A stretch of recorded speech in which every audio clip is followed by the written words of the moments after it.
And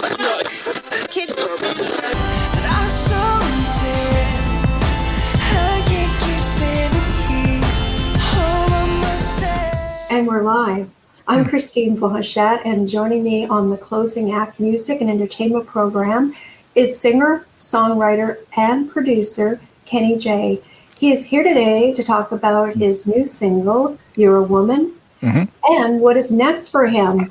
Welcome, Kenny. Oh, thank you so much. I appreciate the invite. I'm glad to be on your show just to talk about some goodness that's happening. Just here to have some fun. So thank you so much for getting me on. Yeah, I'm so excited to talk to you about your new single. But before we went live, I was saying to you, you play so many instruments. 5? Is that correct? I always say I can kind of teach myself how to play. I just have the gift of sound. I can hear, and I can kind of get out of any instrument a sound that sounds pleasing to your ear. So so I play a lot of instruments. Yes. Yeah, but you make it sound so easy, but it's not. I mean, it takes a lot of talent. I appreciate it. Yeah, I appreciate it. I mean, I just grew up like that. You know, my family was music inclined. I grew up in the church, and you had to be kind of ambidextrous and play a multitude of different instruments. If somebody was on the piano, you'd play the drums. If somebody was on the drums, you'd play the guitar. If somebody was on the guitar, you would sing. You just had to be busy. I loved music so much. I had to be in the mix of it. So I just kind of picked up a bunch of instruments and just started learning how to play them and play them. So that's all. Yeah. Yes. Well, is there a favorite one, or piano by far has to be the favorite one because it kind of encompasses all of them in that one instrument. So yeah. So that's really wonderful. And then thanks so much. You're singing too. I mean, did that come before the instruments or the same time? Okay, it kind of maybe came afterwards. I was nervous to kind of be, singing, before people, and I got caught one too many times and kind of was put on the spot and just saying like, "Yo, sing," and I had to think it couldn't sound terrible, so you had to do the best you can. You had to kind of do what you do. And I always honed in on it and never really kind of made it a public thing. And high school, just around high school, maybe before high school, I kind of really started really expressing it and showing it to people. But it wasn't the first thing. No. No. And let me ask you, when was that pivotal moment you knew that you wanted to be a singer and play instruments too? Well, we had a famous steel drum band. We were invited to play at the Waldorf Astoria. At that time, I don't know, it was probably, 94, 95, somewhere around there. We played for, I think the games, the Olympic Games came to New York City. We were asked to play at the Waldorf Astoria. And at that time, I still played a bunch of instruments, just kind of honing in on it. At that time, I was playing drums. And right there, on that huge stage at the Waldorf Astoria, playing amongst, people that really loved us. We were high school kids just enjoying the sound of steel drums playing. And that was like that moment there, along with just seeing, the folks that really do music professionally on TV. And it's just something I just love to do. So I just continued to hone in on it and push and push and push, and just kind of did what I did. That's all. And believe in yourself too, right? Absolutely. It was a very important thing. You have to believe in yourself. You got to break the mold. You can't be nervous. You just got to do what you love to do, and that's where it started for me. Yeah. Yes. And did you have any influences like Sylvia Robinson? Everybody asks me that question. Sylvia Robinson is known to be one of the pioneers for hip hop music.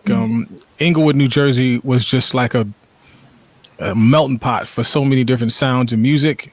We were very close to New York City, and that was where everybody came. Inglewood was everybody came there to really do music. Sylvia Robinson was one that came there and just kind of introduced, as they would say, that's a very controversial sort of topic, but she is kind of known for being one of the ones that started the hip hop genre of music. And of course, when you start a genre of music, that is a big to do. And she was considered one of the ones that kind of helped that genre get up to the level that it was on. So yeah, she's one of them. Dizzy Gillespie is one of them. So many different people that are probably not known to the general public. Englewood, New Jersey is certainly one of the cities in New Jersey that was known for great talent, great singers, and great style. Yeah. Wow. That's Yeah. so amazing. Yeah. It's really music history, right? Mm-hmm. That's, wonderful. Yeah. Kenny, I'm so excited to talk to you about your new single, You're a Yeah. Woman. Congratulations. Thank you so much. I'm excited about it. It is just really time for women to be honored. They go through so much. You guys go through so much, and you don't hear too many people expressing honor and appreciation for them enough. You have so many movements around the world that are kind of contradictory. I'm not an artist that is okay with the disrespect of a woman. I think they're honorable. They need us men to stand up and really cover them and really honor them. So that song was just born out of that understanding and that mindset. Women's Empowerment Month was coming up, and I wrote a song called "Love Is All We Need." That spoke to the world. With all that we have going on, it's just a way as an artist to try to help correct the issues that's in our world. Love lacks, and as artists, I think it's important that we use our gifts to spread positivity and love. Love Is All We Need was that for that period, and it's still going strong. And You're a Woman just speaks to women, just letting them know that we enjoy them, we love them. And I'm not into, I always say, the artistry that we have, we're artists. The world is impacted by sound waves and the things that we put out in the atmosphere. It's important that we, as the gifted ones that are on the earth, put out positive energy. And this is one of the songs that contributes to the positive energy for women. Yes. And I love the cover with the it's beautiful. Yeah. Thank you. Yeah. So who created that? We have a team of people. I have a visual sometimes. It's a cover that speaks to the subject matter. You know what I mean? Mm-hmm. So I couldn't rightfully, in good conscience, put my face on it because I'm not a woman, obviously. You know what I mean? So you kind of put the message on there and kind of make it be exactly what it's supposed to be. It's supposed to honor women, not necessarily me. I'm just a vehicle, a voice to get it out. And everybody has to pick up that record and look at it and say, you're a woman, women's movement, and women's empowerment. That's what it should have been. It should be exactly that. So we hone in on that instead of me. Mm-hmm. Yes. It's the message. I love purple. Mm-hmm. Yes. Yeah, that's the color. That's the color that they chose. That's the color that's chosen for women's empowerment. Well, I just kind of use it as a backdrop and just focused on that. So I'm praying, I'm hoping that everybody listens to the words of this song and take it in, listen to it, and just know there are so many men that appreciate the essence of a woman. And I'm just one that had enough nerve to put it out there in the general public for everybody to hear. So I'm excited about it. Yes, and about the lyrics too. Mm-hmm. Like, where were you? What inspired you to write? Writing for me comes spontaneous. I know women's movement or women's empowerment was coming up in March. I wanted to do something to appreciate them. So I was just getting, just kind of ponder these thoughts in my head and just express to women what I believe they are and what they mean to me. So I have my wife, unfortunately, had passed away last year. And I have a mom, I have some daughters, I have sisters, I have cousins. And I said, it's just important for me to put that out in the world and just let them know that we appreciate them. Yeah. Yes. Mm-hmm. And it's like paying tribute and Mm-hmm. memories too. Mm-hmm. Right? Yeah. Everything. Yes. I put a post out, and I know some people was like, "Oh my God, here we go with this," but it was just a post. If you want to get something done, if you want it do it right. Men, we gotta have that woman essence. You know what I mean? You guys really, really make it go. You make it tick. And I had to tell you that. I had to make it known throughout the world that I appreciate you. Kenny J appreciates you for all that you do. Yeah, and what perfect timing. It's Women's History today, and your song is coming out on March the 8th. And it's March the 8th. Yeah, so it's just, the song, when it says, you're a woman, you're a woman, you're a woman, it's just, each time, like, you want people to take away from the song, thinking of, as I said, memories and paying tribute, empowerment, and confidence too. Yeah, absolutely. Absolutely. Women, of course, if we're honest, there are some things that women don't do that men do, and vice versa. Certain things that men do, women don't do. It's very important. It is okay for a man to be stronger physically than a woman. It is okay that women know how to cook better than men. It is okay. It's fine. I don't know why we get into these competitive sort of spaces where we're not focused on what it is that they do well or that we do well. It's okay. But what we have to do at the end of it all is to make sure that we honor them wherever they are. Wherever they are, particularly women, they hold such an essence. They bring life into the world.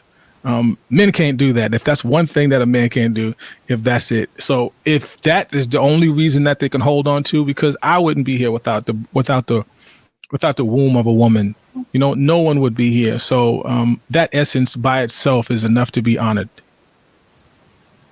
Kenny, can you tell the process? Like, how long did it take you to write it? Because the writing comes quickly, right? The words, but can you tell the audience?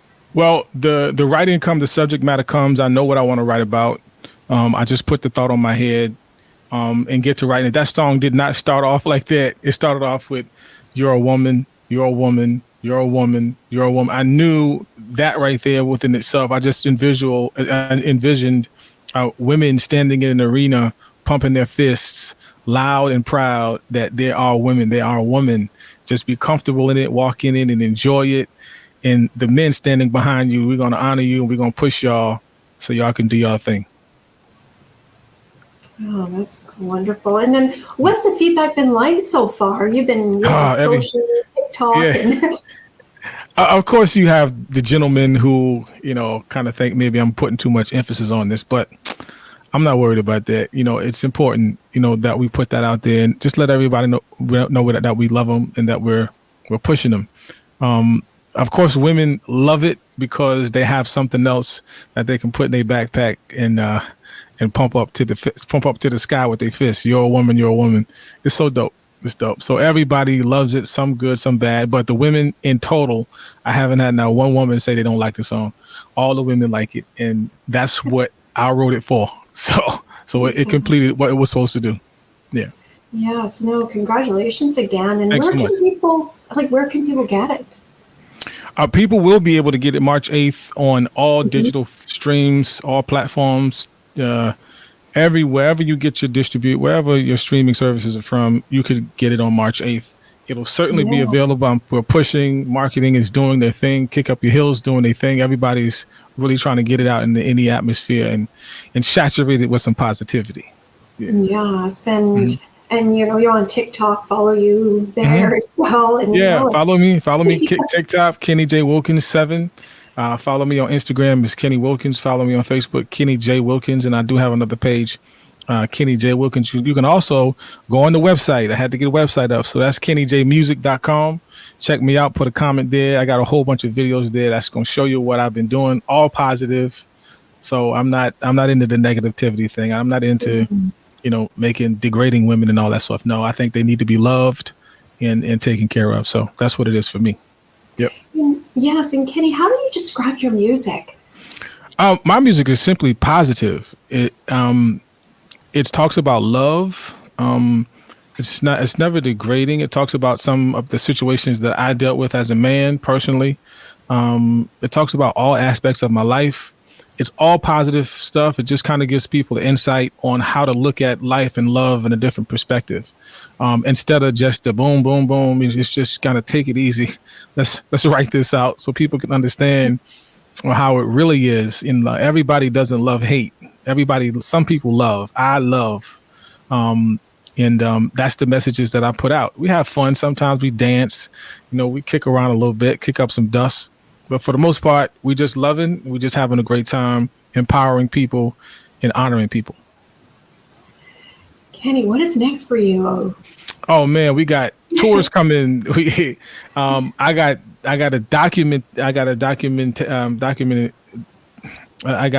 all sorts of stuff coming up, tours coming up, more interviews. I have a book I'm working on.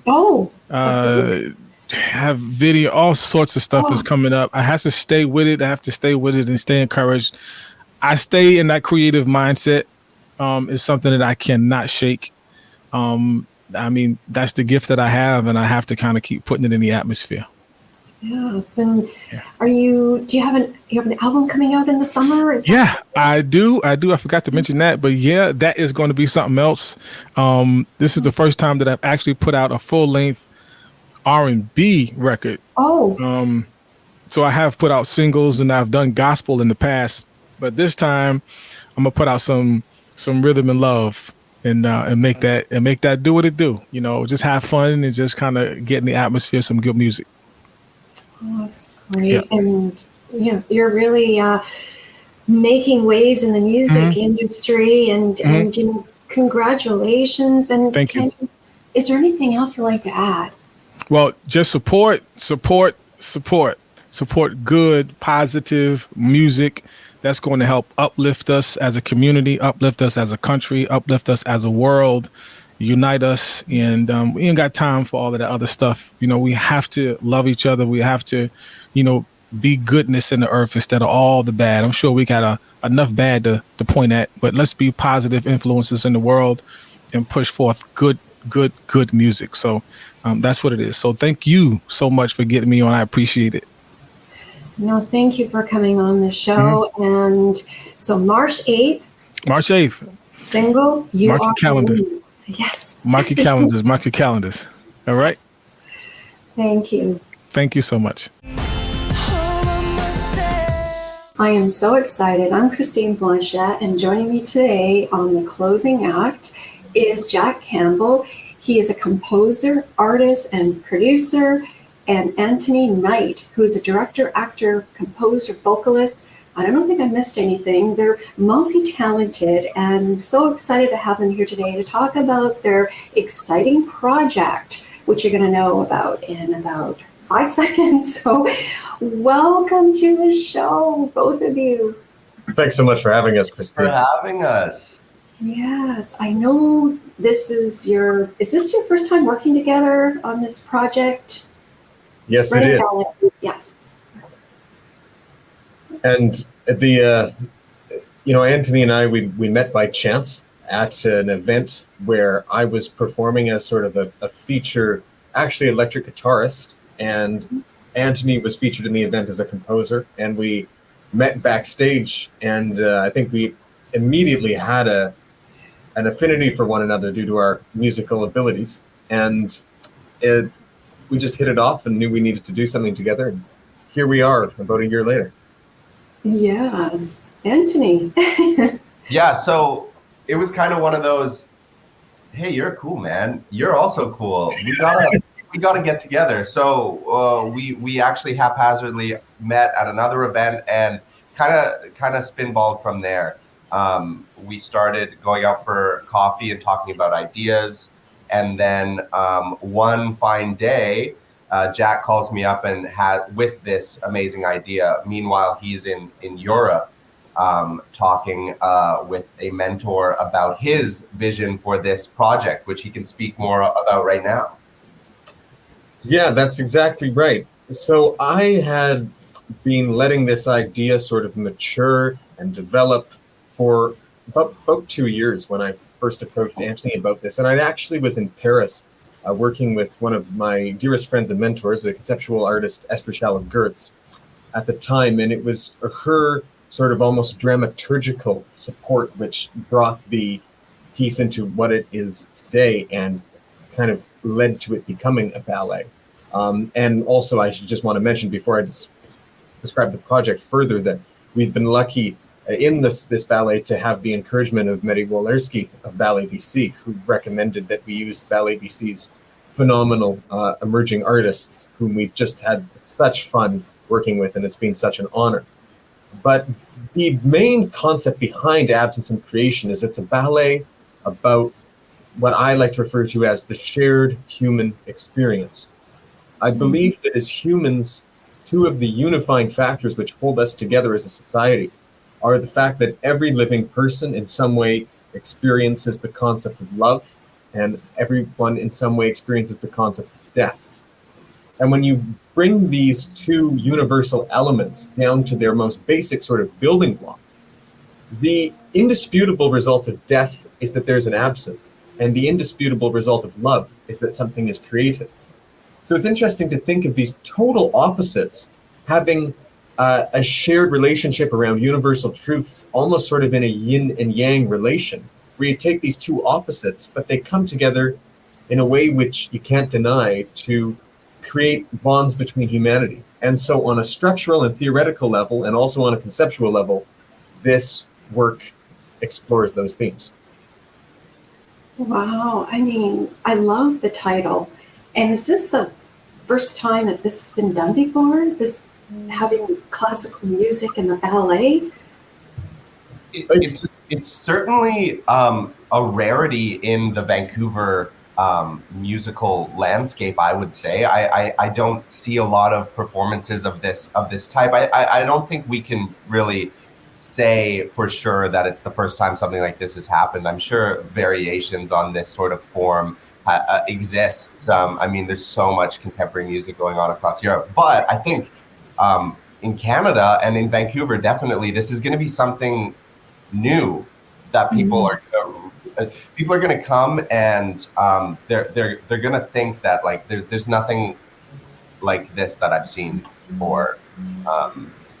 Yeah. Exactly, and this is the debut performance on February 17th of this work. And one thing that is also very cool about it that you don't have a lot, and of course, dance and music, their relationship is inseparable. They both have roots historically in ancient civilizations in terms of spiritual and social practice, and they've sort of evolved hand in hand into this modern age across millennia in various ways, and you can't really have one without the other. Music and its rhythm form the essence of dance, and music responds to the human body's wish to emote. And the interesting element about this is the musicians are actually spatialized around the theater, so that their placement isn't just a standard sort of chamber music seating, but rather they encompass the architecture of the theater space and sort of create a sonic sculpture. And because of this, the musicians are able to watch the dancers and incorporate an improvisatory response action-related element to actually playing what they're seeing. And in turn, the dancers on stage have sounds coming at them from various directions and are able to sort of incorporate that sonic architecture into their physicality. It's exciting. And you say it's February 17th, right? So people wanting to go, where can they get some, buy a ticket? Well, the ticket links are up on Eventbrite, and you can also find links to them in various sort of media publications from across BC. And you can also find both Antony and I on social media platforms where we share the links widely as well. That's wonderful. And tell us who else is involved. So, first of all, as mentioned before, we have the absolute honor and privilege to work with the Ballet BC Emerging Artists. So these are the 4 dancers that are with the company on a 1-year, it's sort of like a trial basis, but they're exceptional dancers, and they do everything. They're actually featured quite often in the larger Ballet BC productions that they do, and they're just the loveliest people. Truly, it's been an honor working with them. We also are working with an ensemble that Jack has put together. I think they're all alumni or students of the UC School of Music. That's right. We're calling it the New Coast Chamber Ensemble. Coast referencing BC, new representing new music, and unifying it towards sort of hoping to work toward new musical frontiers. And each of these musicians are just a marvelous player, sort of a star student of their instrument at the university. And they're delightful people to work with, and each of them bring a different musical background to the ensemble. And I have a lot of gratitude to work with such wonderful colleagues. And the performance is going to be at Arts Umbrella, and Arts Umbrella has been really wonderful to us and very supportive of this project as well. So we definitely want to thank them. It's going to be at the Arts Umbrella Theater, the new theater that was built a few years back. Beautiful space. I think it's probably one of the most state-of-the-art performance spaces in the city. It really is. It's beautiful. It's perfect for dance. It's perfect for what we're doing. And it's on Granville Island, so you can hit some shops before. And Yes. And we have two showings. So depending on when you like your culture on a Saturday, you can either come to the 4:30 showing and have a pre-dinner show, or you can come to the 7 p.m. showing and get it after dinner. Oh, wow, it's wonderful. You know, how exciting, and congratulations. It's really, the arts is just, you know, so needed, and, you know, and I'm just so excited to speak with you both today. But is there anything else you'd like to add? Well, first of all, we'd like to thank you very much, Christine. It's a real delight to speak with you, and we appreciate your attention. And I would also like to add that, you know, with a piece like this that's so rooted in our humanity and our experiences and our memory, although it does have themes to it, I really believe that the visual and the oral experience you will have will be individual to each person. So I really encourage people to come and have their own experience and figure out what watching Absence and Creation means to them, and to please share it with us. Again, thank you so much for being a guest on the show, and I would love for you to come back. We will. We'd love to come back. Thank you so much. Thank you. Thank you.